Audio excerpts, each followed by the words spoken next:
The camera pans over an old, dilapidated house in the middle of nowhere. The house has been abandoned for years and looks like it could fall apart at any moment. A group of 5 friends, Sarah, Jessica, Mike, Jason, and Derek, enter the house. They are all wearing backpacks and carrying flashlights. They are on a mission to explore the house and uncover the mystery behind its haunting. As they explore the house, strange things begin to happen. They hear footsteps upstairs and doors opening and closing on their own. They start to feel like they are being watched. The group makes their way to the 2nd floor, where they find an old room with a locked door. They try to open the door, but it won't budge. Suddenly, they hear a loud scream coming from behind the door.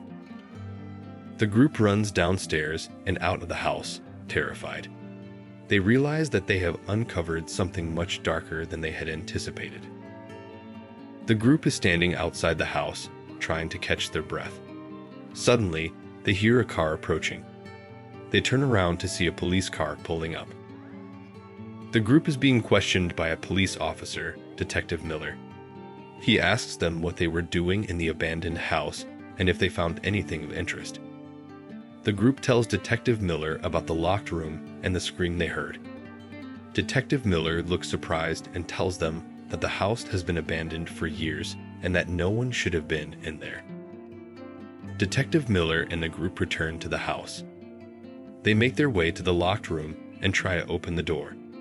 It finally opens, revealing an old woman lying on a bed. The group is shocked and confused. Detective Miller explains that the woman is the former owner of the house and that she has been missing for years. He tells them that they have solved a mystery that has been haunting the town for years. The group walks out of the police station, relieved that they have solved the mystery. As they walk down the street, they hear a familiar scream. They turn around to see the old woman standing behind them, her eyes glowing red. Though the old woman begins to laugh maniacally, the old woman continues to laugh as the group of friends running away in terror. They hear the old woman's laughter echoing through the night as they flee. Jessica is sitting at her desk, staring at her computer screen. She's trying to write a paper for school, but she can't focus. Every time she closes her eyes, she sees the old woman's face and hears her laughter. Jason is in his room, lying on his bed. He's scrolling through his phone, but he can't stop thinking about the old woman. He keeps replaying the events of the previous night in his head. Derek is in his living room, watching TV. He's trying to forget about the old woman, but he can't shake the feeling that something is watching him. Mike is in his kitchen, making himself breakfast. He's trying to act like everything is normal, but he can't help but feel like something is off. Sarah is in her room, trying to get some sleep. She's exhausted from the previous night's events, but she can't stop hearing the old woman's laughter in her head.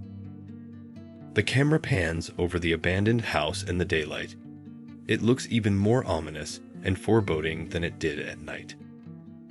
The group of friends has returned to the house to try to uncover more about the old woman's past. They split up and start searching the house. As they search, they find old letters and newspaper clippings that reveal the old woman's dark history. They learn that she was a witch who was burned at the stake for practicing black magic. The group of friends regroups in the main room. They are all shaken by what they have learned. Suddenly, they hear a loud noise coming from upstairs. The group makes their way to the room where they found the old woman. As they enter, they see that the room has been completely transformed. It's now a dark, eerie ritual chamber. In the center of the room, they see the old woman's body lying on a makeshift altar. Surrounding the altar are candles and strange symbols drawn on the floor. The group is horrified by what they have seen. They realize that they have stumbled upon a dark ritual that was never meant to be uncovered. Suddenly, they hear a familiar laughter. They turn around to see the old woman standing in the doorway, her eyes glowing red. The camera pans over the old abandoned house as the sound of the old woman's laughter echoes through the night. The old woman approaches the altar and begins to chant in a language the group has never heard before. As she chants, the candles flicker and the symbols on the floor start to glow. The group watches in terror as the old woman's body begins to contort and twist. Suddenly, a dark figure emerges from her body. It's a demon, and it's now loose in the world. The camera pans over the old abandoned house as the sound of sirens can be heard in the distance. The group of friends emerges from the house, looking shaken and terrified. As they stand outside, they hear a strange noise coming from inside the house. They turn to look, but the house is now completely silent. Jessica is sitting on her bed, still in shock from what she saw at the abandoned house. Suddenly, her phone rings. It's Jason. Jason asks Jessica, "Hey, did you hear the news? They found the bodies of a group of teenagers at the old abandoned house." She responds hesitantly asking, "What? How is that possible? We were just there yesterday." Jason, with his tone slightly quieter, says, "I don't know, but they're saying that it looks like they were all killed by some kind of demonic force." Jessica, shocked, says, "Oh my God, we have to do something." The camera shows the inside of the abandoned house once again. It's now completely dark and silent, except for the sound of the demon's laughter. Suddenly, the demon's laughter turns into a scream of pain. The camera zooms in on a small crack in the wall, where a faint glow can be seen. The glow grows brighter and brighter until a beam of light shoots out of the crack, illuminating the entire room.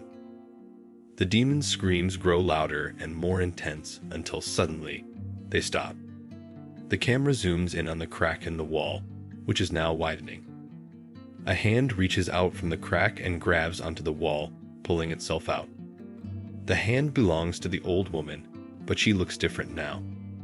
Her eyes are no longer glowing red, and she has a peaceful expression on her face. The camera zooms out to show the old woman standing in the middle of the room, surrounded by the strange symbols and candles. She looks around, confused and disoriented. An old woman whispering can be heard saying, "Where am I? What happened?" The camera pans over the room once again, showing the remains of the demon's ritual. It's clear that the old woman has just defeated the demon and saved the world from its evil. The camera then fades to black as the old woman looks up, her eyes now glowing with a faint light. Thank you for joining us for another bone-chilling horror story. We hope you enjoyed it as much as we enjoyed bringing it to you. Remember, this has been a Horror a Day where nightmares come to life. If you want to keep the terror alive, don't forget to hit that subscribe button and turn on the notification bell. Also, make sure to leave a comment telling us what haunting tale you'd like to hear for a chance to be featured in an upcoming video. And don't keep the fear to yourself. Share our videos with your friends and family. After all, nightmares are better shared. Until next time, keep your lights on and your doors locked. Good night.